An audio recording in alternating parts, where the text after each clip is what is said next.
In this workshop series, we'll be talking about the development of electronic products. We're going to talk about the documentation that you need to produce to keep a project running smoothly, and we'll talk about how to use KiCAD to develop schematics and lay out PCBs. This workshop series is targeted towards engineering students or advanced hobbyists, or people on student design teams. I have all the workshop material up on GitHub, so head over to GitHub right now and either use the clone and download button on the page to download the zip file, or if you're familiar with Git, feel free to clone the repo itself. You'll also need to download KiCAD. Follow the default instructions for your system to download KiCAD, and if it asks you to install extra libraries, you can skip that step. All the libraries you need are included in the project downloads that I have up on GitHub. At this point, it's also a good idea to try to open the project in KiCAD and make sure everything's working. So head on into the Arrow1 project folder and open arrow1.pro with KiCAD. It should open without any warnings. Next, we'll do a little bit of introductory information, just so we're all on the same page. First, a PCB is an acronym I'll use all the time, and it stands for printed circuit board. KiCAD is the schematic and PCB layout software that we'll be using. Some alternatives to KiCAD are Altium, which is a commercial package, or Eagle. We'll be using KiCAD exclusively in this series since it's totally open source, totally free, and there are a lot of great resources out there for it. The schematic symbol is the electrical representation of a component that's used in a schematic. So think of things like the squiggly resistor symbol or the capacitor symbol, or usually a rectangle with pins on it for an integrated circuit. The footprint is the other component that's required when developing a printed circuit board. The footprint is the physical representation of the component and also gets mapped back to the schematic symbol. So the footprint has pads or holes with the correct geometry to actually match up with the real component when it gets placed on the PCB.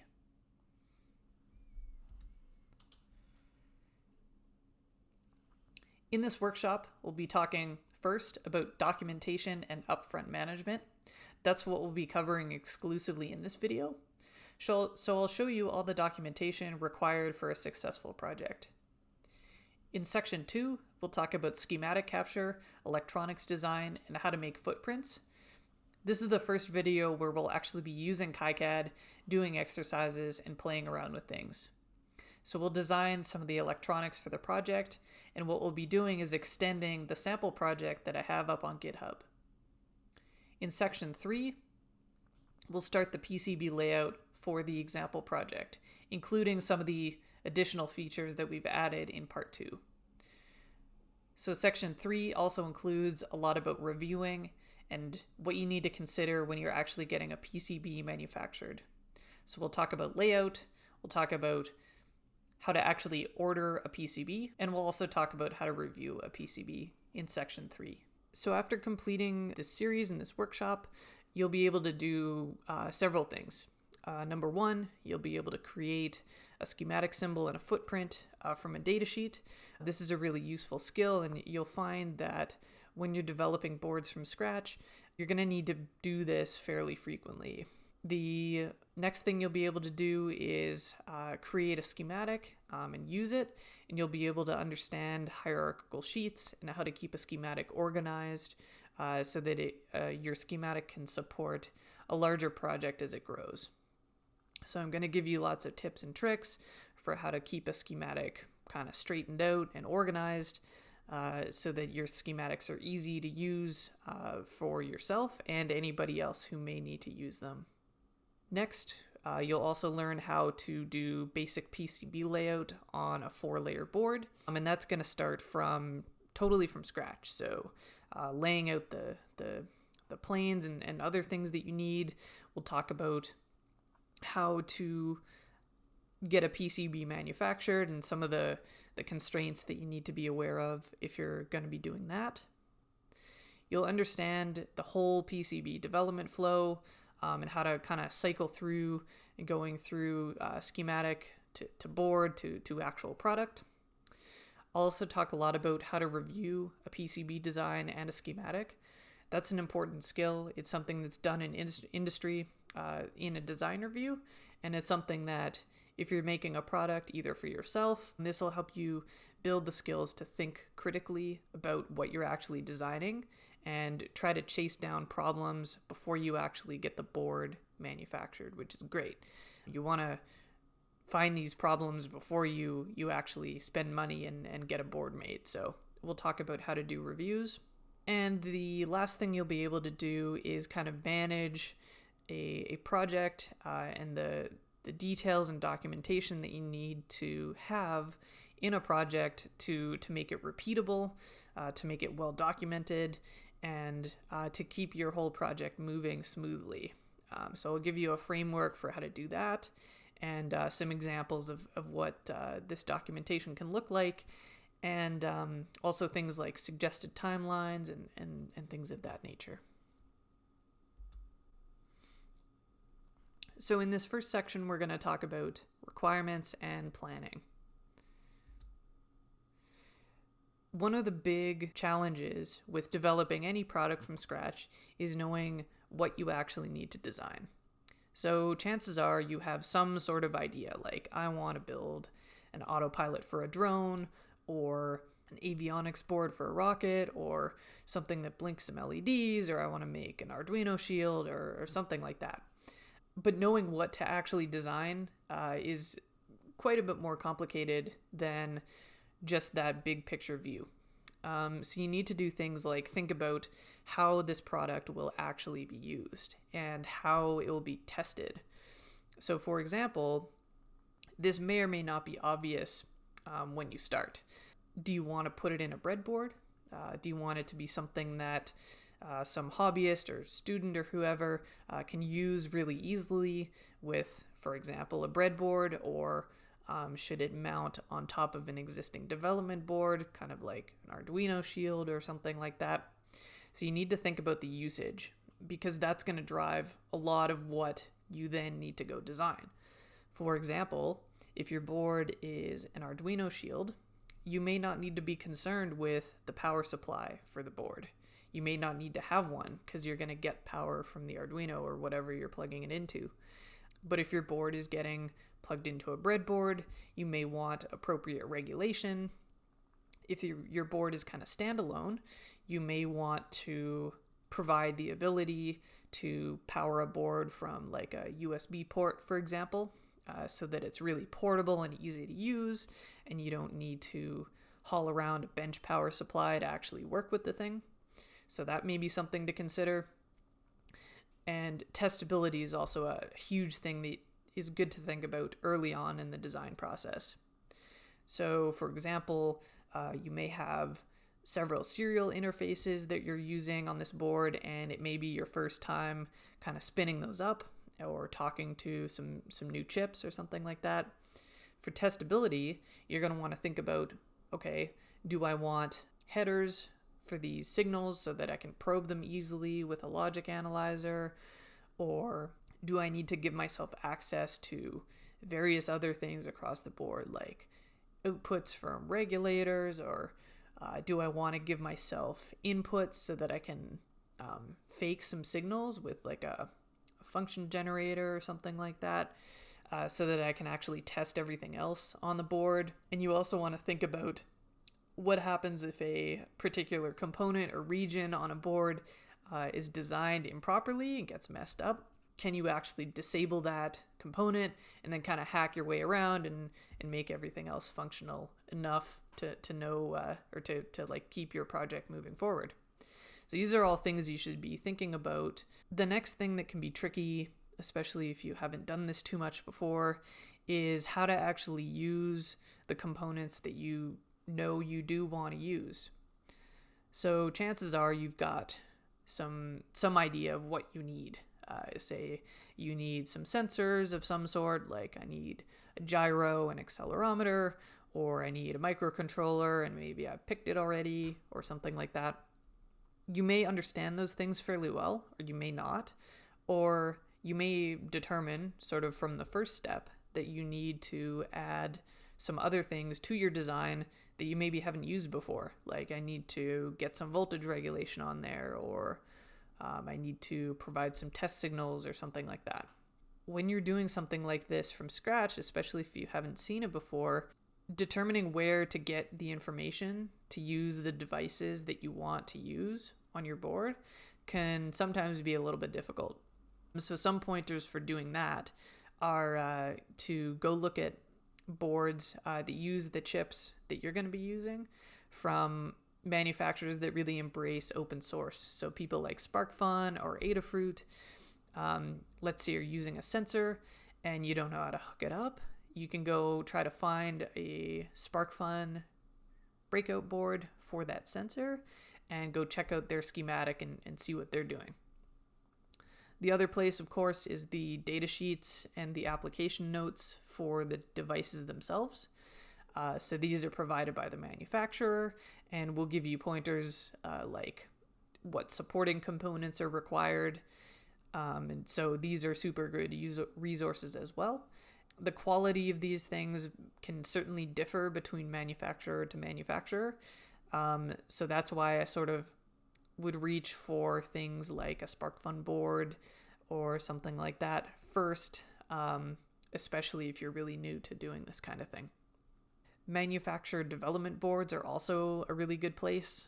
So these are pretty common if you are dealing with a microcontroller. Manufacturers often will have a low-cost development board with typically open schematics that you can go check out. So it's a good idea if you're doing something that involves a microcontroller to go check out the dev board from the manufacturer, see what they're doing, check that there's nothing that you're missing, and for areas that are kind of critical that you wouldn't want to mess up, to copy their design exactly. So things like the clocking infrastructure or the reset signals and how those are used is also a good thing to do. The first document that I'm going to kind of advocate for actually producing is a product requirements and feature list document. So there's not necessarily a specified format for what this should look like. The first is I like to collect some resources kind of as I find them.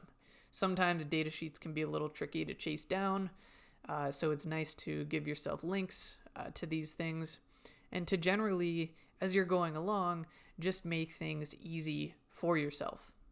And this fake product that I've got here has a microcontroller on it, and this sort of represents kind of like a standard, not huge scope, but decently complex product that kind of includes several things that may or may not be on your boards, like a dedicated microcontroller, a couple of sensors, some power supply hardware, things like that. So in the next section, I'm kind of breaking out some things for the microcontroller that I know I'm going to copy for this board that I'm going to be making.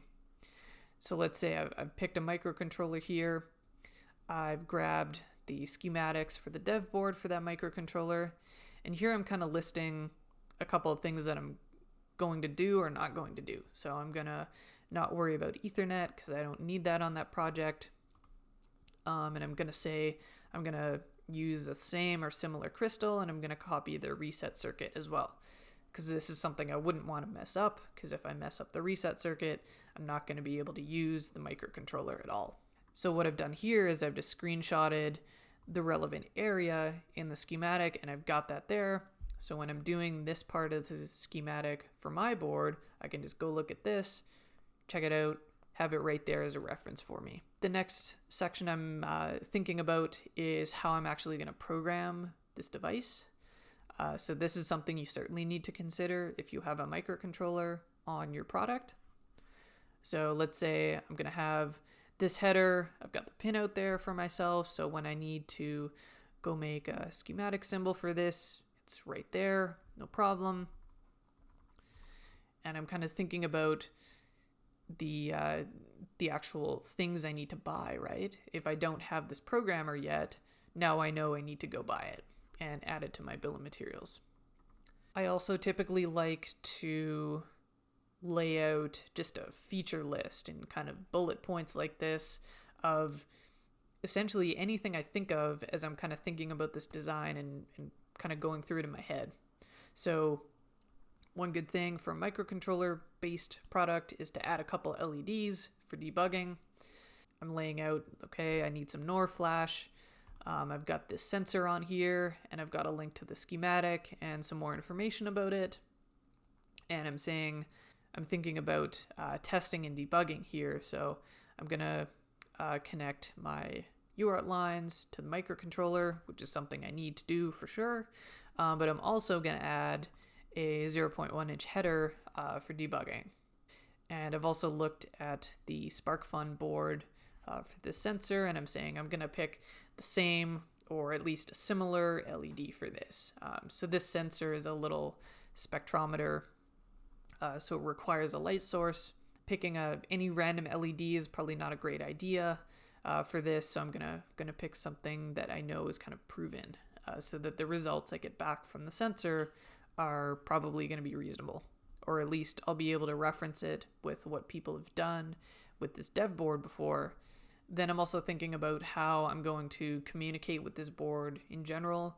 So generally, this is going to mean putting a USB to UART chip on your board.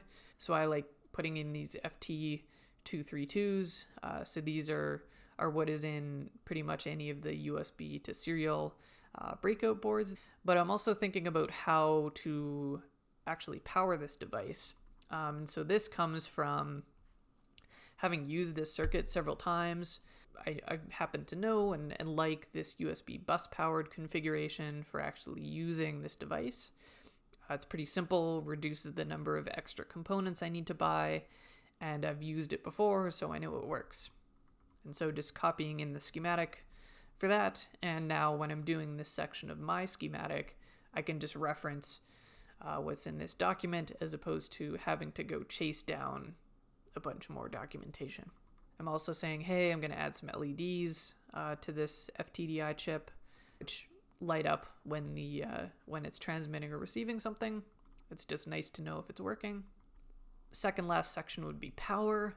So I'm thinking about how I'm actually going to power this device. So I'm kind of enforcing 3.3 volts everywhere. That's generally a good thing to do. I'm saying I'm going to have a regulator on there to create my 3.3 from an input between 5 and 12 volts. So just giving myself a little requirement. And that's kind of driven from how I think this is going to be used, right? So I may power it off USB or off a USB port, which would be 5 volts. Or I know that kind of going up to 12 is pretty reasonable. Like, you may have a 9-volt battery or a pretty standard bench power supply, which would easily be able to create this range for you. Or maybe I know that when I'm in the larger thing that I'm using this board in, I know that I may have a voltage supply rail, say, of between 5 and 12 volts. So I should design the power supply to meet that. One thing I always like to do is give myself selectable power inputs. So it's useful, let's say you have a regulator on board, like my 5 to 12 to 3.3 volt regulator. It's nice to be able to bypass that regulator. This can be helpful if the regulator is designed improperly and doesn't perform well. Or it can be nice to use a bench power supply, especially if you're debugging and you happen to have access to one, because then your current of your board will be listed out on the power supply, and that's helpful for debugging because it can show you, for example, whether your microcontroller is running or not, or whether it's held in reset and things like that, or if you're dealing with low power modes of your microcontroller, it's great to be able to actually see on your power supply that the current is dropping. So I typically do this on every project where it's kind of reasonable to do so. Give myself the ability to use a bench power supply or power it off a USB port, which is just nice and easy. A power good LED is also a super good idea. And I'm saying let's put some TVS diodes on this thing as well to help with ESD protection. Another section that is also often overlooked is mechanical. You may or may not have strict mechanical requirements depending on what your project is going into, or if it's going into anything. But some good ones to use are enforcing a board size limit of 10 by 10 centimeters. The reason for this is on the low-cost board manufacturers. If you get boards larger than this, the cost is going to tend to go up quite quickly with the area. Mounting holes are also a totally good idea. Then some other things are sort of more cosmetic, but I've run into problems like this, and I've always thought, hey, if this was on my board feature list or checklist, I wouldn't have made this mistake. So it's good to keep these things in mind. For example, putting all the external ports on your device on the same side of the board so that you don't have cables snaking all over the thing and potentially blocking LED indicators. One time I had a board where there was a large ribbon cable hanging off of it, and the ribbon cable ended up covering all of my indicator LEDs. Just a poor design that could have been avoided if I'd actually thought about the orientation of the cable and where my indicators were. I also like placing all my indicator LEDs in a line for visibility. So I just have like a row or a column. I know instantly by looking at it, okay, it's powered on. That's just a really nice thing to do. And I'm saying, all right, we're going to use micro USB on this thing. So it's good to think about these things up front, kind of keep them in mind, and just give yourself enough information to make the design process and the actual process of creating a schematic as easy as you can.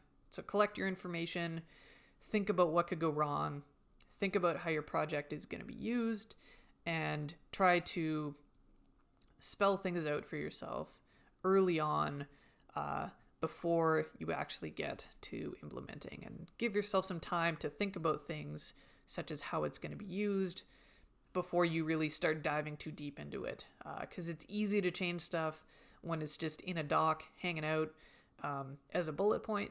It's a lot harder to change once your schematic is done, your board is laid out, and then you think about something that you need to add to your project. So thinking about stuff up front is totally worth the time. And a document like this will kind of give you a bit of a framework for what you actually should be thinking about before you start your project.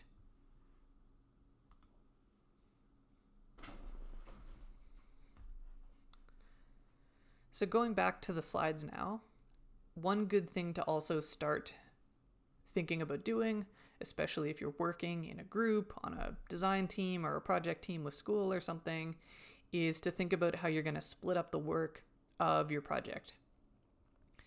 One way that can be useful for doing this is to take the large components of your design, for example, the microcontroller and a sensor or a flash chip would be 3 separate components that are sort of a large component that has a lot of functionality, but also has a little bit of support stuff associated with it.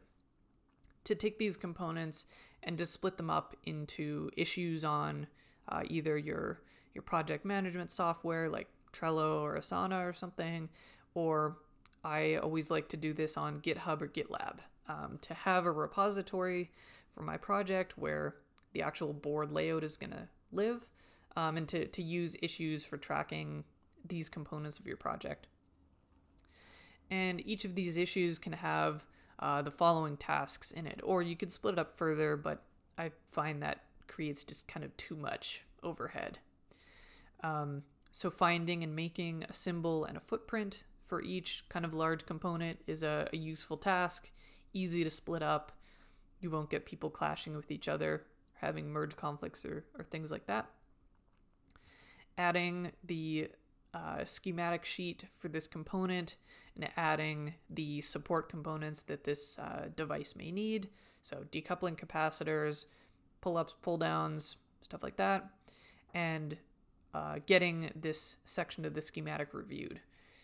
If you have checkboxes in your issue tracking software, it's good to have these 4 things as a checkbox in the issue.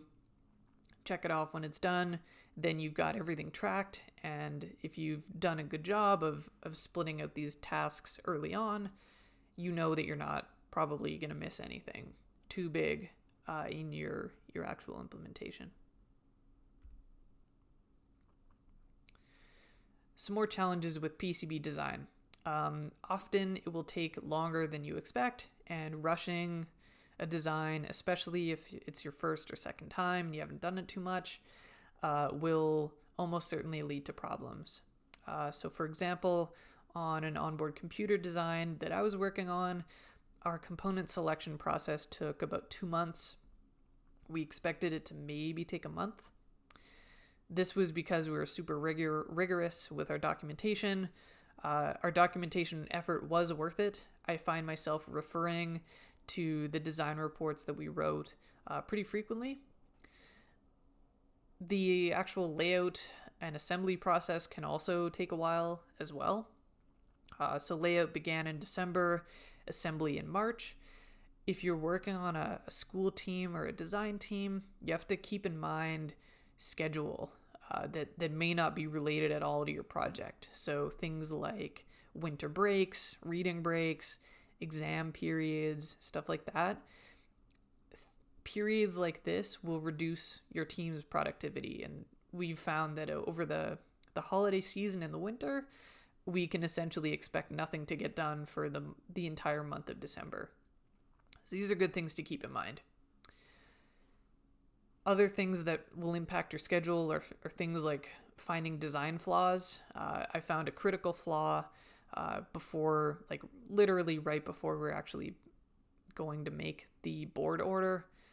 So things like that will affect your schedule. And this wasn't without review. This has been extensively reviewed by multiple people. Still found an issue right before we were about to send off the order. For the actual PCB manufacturing process, you can assume about 2 weeks. So that includes the shipping and the actual production time, and the time for someone to go like actually collect the boards, because we typically end up with a duty charge that we have to pay when we make board orders. 1 weekend for assembly is fairly reasonable. You're probably going to want to do your assembly all in one shot. You may need to wait for a weekend to actually have the time to complete that. Bring up, so actually firing up your board and doing some initial testing can take anywhere from an hour if your board works off like the first time. It can also take multiple months if there's a design flaw and it takes you a while to track it down. For example, the first SFU SAT onboard computer design I did took about 2 months to do bring up because I'd flipped around the footprint of a reset button that was essentially always holding the microcontroller in a reset mode, so I couldn't actually program it. Finding that small flaw took quite a while.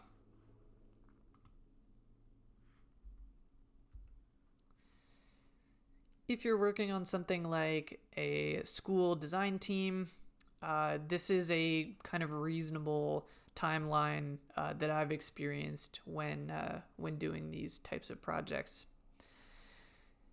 We typically end up doing about a week of research for large components per person. So by having multiple people and delegating components, giving each person something to deal with, can help speed this up. But we typically end up at least a week for research. Certainly, this can increase if you're trying to do something kind of strange, or if the person is inexperienced, which is often the case.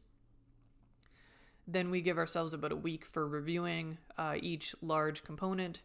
So by component, I mean large semiconductor thing. So a sensor or a microcontroller, something like that. I don't mean a component is like a single resistor. Schematic creation. I've found giving myself 2 weeks is fairly reasonable for kind of a large project with a microcontroller, bunch of sensors, bunch of support components, power supplies, and that kind of thing. Board layout, 2 weeks for a 2-layer board if it's your first time. This can certainly be decreased if for example, you've done a lot of 2-layer boards and it's a fairly simple design.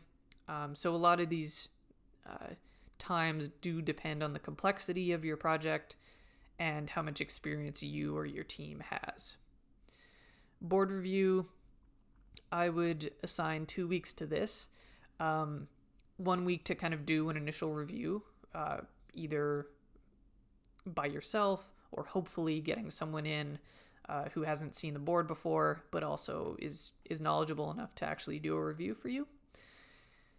The other thing I'm going to advocate for here, which I've always found useful, is after you lay out your board, once you think you're done, to put it aside and don't look at it for a week. Then after that week is over, come back and look at it, and almost every time I've done this, I've noticed things that I want to change before actually sending the board out to get manufactured.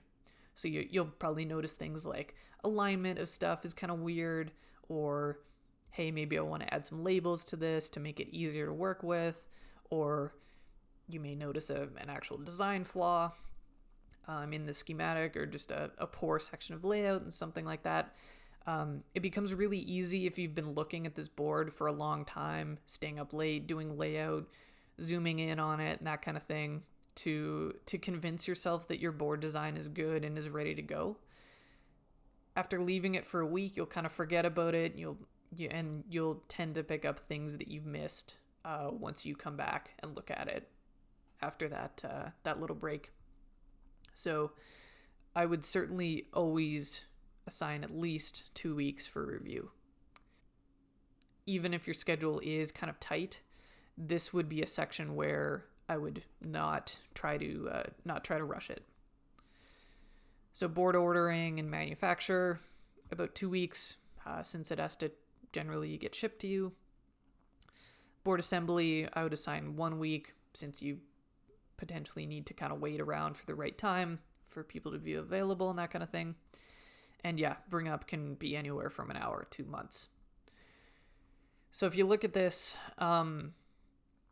it's going to take, if you're working in a student design team, for example, where you've got other things going on like classes and you've got multiple people that you need to manage and stuff like that. The process for actually developing a new project is you're looking at 6 weeks on kind of the very low side to 2 or 3 months to actually get a board out. But as you get more experienced, or if the board you're doing is just a revision on something you've done already, this can get cut down pretty significantly. So we've found we've had boards where we can get the whole thing done in like 2 weeks, from research to schematic creation, board layout, and actually sending the order out. So it can certainly be faster. But if you're doing a complex project, working with multiple people, or don't have a lot of experience, give yourself a lot of time. If you're using a microcontroller, or you're doing something that involves a microcontroller, like doing an Arduino shield or a shield for some other type of development board, you're going to want to keep in mind your pin mapping. So I tend to do this in a spreadsheet where I add a couple of sections. And the first thing you're going to want to do is add all the microcontroller pins from its datasheet into a spreadsheet. So that's this gray region over here. I've got the pin name of the pin. I've got sort of where it is in the schematic symbol, and the pin number from the actual datasheet.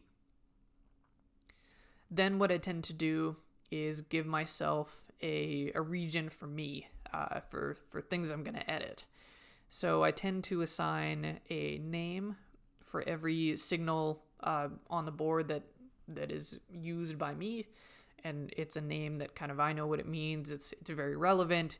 and it's not some big long name like this from the microcontroller vendor. It's also a good idea to be thinking about how to actually configure these pins. So is it an input or an output? Do I need a pull up or a pull down? And having a notes section is also a really good thing to do. So as I said, the first step you'll want to do is lay out all the pins from your microcontroller. And what I also tend to do is on a separate sheet, I lay out all the signals that I know I'm going to need. And this is driven by what my microcontroller needs to connect to. So let's say I've got a GPS that has a UART connection. I'm going to have an RX and a TX line. I may have sensors connected over I2C or SPI. So all those signals would appear in this other sheet in my own signal list. Then to actually accomplish the mapping, what I'll do is I'll take my signal names and I'll assign them to a particular microcontroller pin. And I also like to add data validation so I can see when I add my signal to the sheet with the microcontroller on it. So I've got really good tracking of whether I've assigned my signal to a pin on the microcontroller or not. Then in these columns here, what I also like to do is add a column for when I've actually connected this in the schematic. So we're using Altium in this design. So yes, this connection is in Altium, for example. I'll put up another video showing how to create a really good pin mapping sheet that'll do this data validation for you and will essentially be like a small application you can use for pin mapping that's just going to keep track of everything for you, and just makes it a lot easier to know that you've got everything lined up correctly and you're not missing stuff. Another good thing to use data validation for is to detect duplicates. So that, using a spreadsheet as opposed to a piece of paper or not doing this at all is a really good thing to do. And you'll find, like, once you start programming your microcontroller, for example, having a sheet where this is all laid out very easily is going to make things a lot easier, as opposed to needing to drill down into your schematic and just hooking things up at schematic time. Having the pin mapping sheet as an artifact that you can go reference will certainly make things easier for you.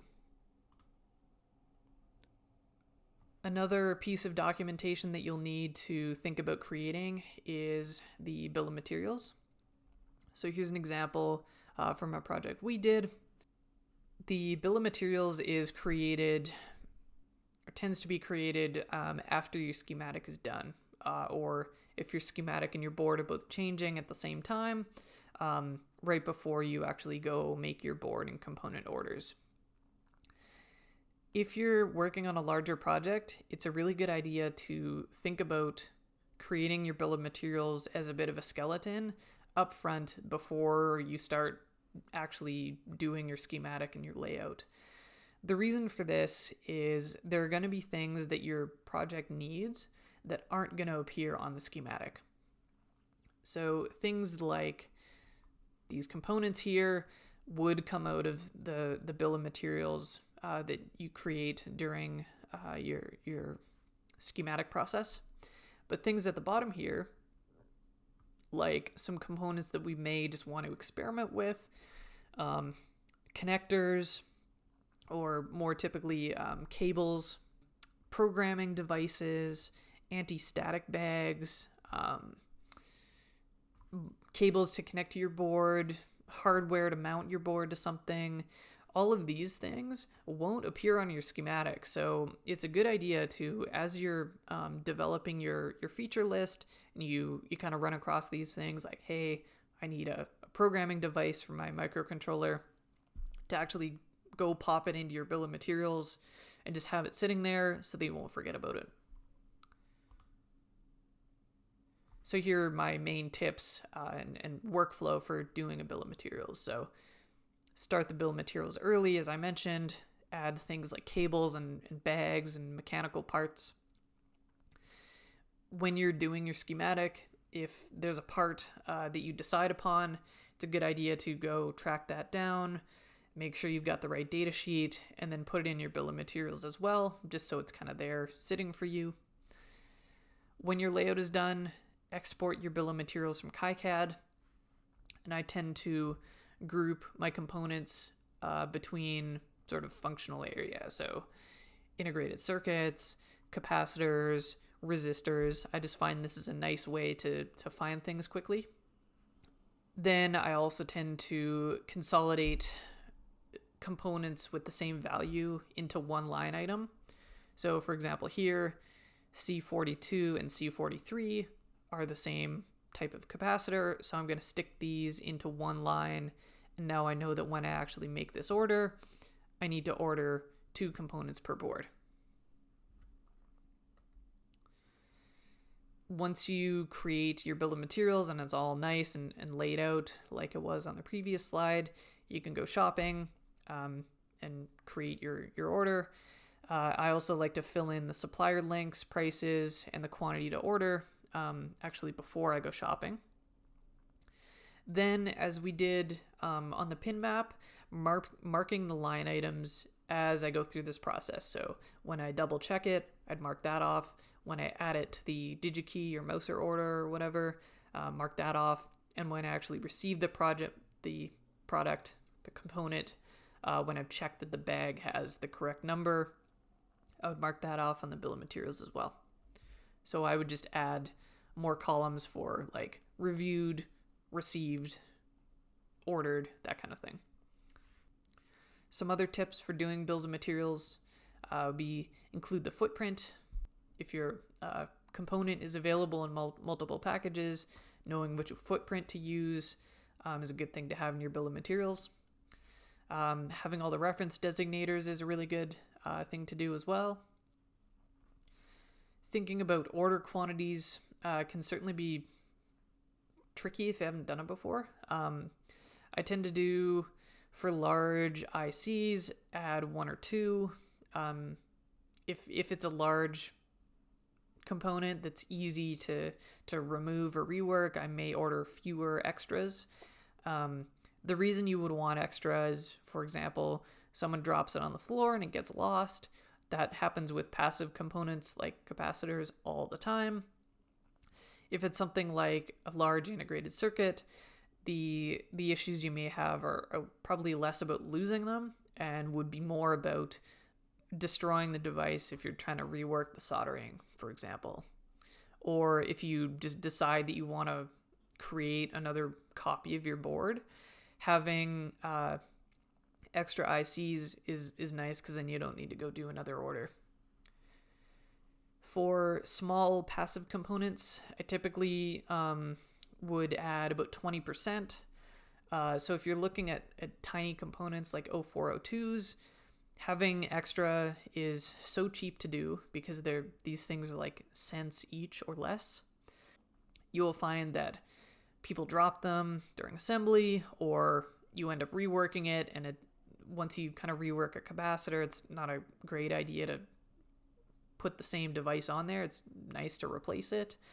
One thing I've found is Mouser, as opposed to DigiKey, is typically cheaper for ICs, but more expensive for passives. So it may be worth splitting your ordering between multiple vendors if the cost savings are going to be worth it. For example, if you can get both your IC order and your passive order over the free shipping limit, there's essentially no reason not to order from multiple sources. So if cost is a concern, that can be a good way to save some money.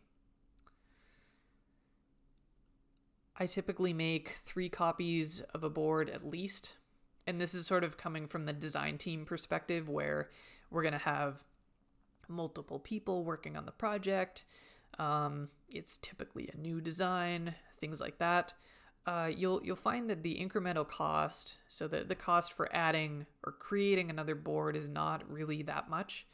It's typically the cost of components. since your actual PCBs tend to be shipped in quantities of 5 or 10 for the same amount of money. So doing a third or a fourth board is really just the cost of components, and the cost of components per board will tend to go down as you make more. So making 3 copies is a really good idea at a minimum. That just kind of covers you for things like errors in assembly, allows you to, if you want, kind of sacrifice a board for destructive testing, for example. Just gives you enough that you're not going to have your only board. You don't need to protect it super carefully. It just makes it a lot easier when you know you've got some backups. I tend to also like to manually review the bill of materials and mark each item when it's received, as I mentioned. So when you receive your order, check off that you've gotten everything before you go start assembling. For example, if you didn't add something to an order, you may want to hold off on doing your assembly until you receive what you actually need. One other tip is the customer reference field. This is a field on DigiKey and on Mouser as well, where you can add your own text that will appear on the bag of the component that you order.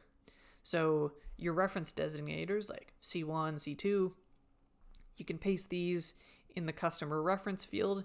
They'll be printed on the bag. Then you, when you're sorting through your components, when you receive them, and when you're doing assembly, you can just look on the bag and know exactly what component it is. You don't need to go match up the component value and part number and things like that. So customer reference is a really good field to use. Will save you a lot of time when you're checking through things during assembly. Another thing to keep in mind is BOM reduction. BOM reduction is reducing the number of unique components on your board. So some ways to do that. For example, using a single MOSFET or transistor through your entire design. This can be useful for things like driving LEDs, turning stuff on and off, things like that. Just sort of general purpose type things where the specs of the component aren't super critical. Using a single MOSFET through your design will reduce your cost. Using the same footprint for all your passives is a good plan. And also consolidating values if it's reasonable to do so. So for example, your decoupling caps can often be the same value unless your manufacturer is recommending something else, or if you've done some math and you determine that your decoupling cap should be something different. Using the same value, I typically use 0.1 microfarads everywhere is another good way to reduce your component count. Pull-ups, pull-downs can often be the same value. You'll want to double check that the value is correct, but I've often found that 10K is a solid value, and I typically use it wherever I can. Pin headers are really expensive on DigiKey and Mouser. What I like to do is buy breakaway headers in bulk. So those are ones that you can just easily cut apart to create a header of whatever length you need.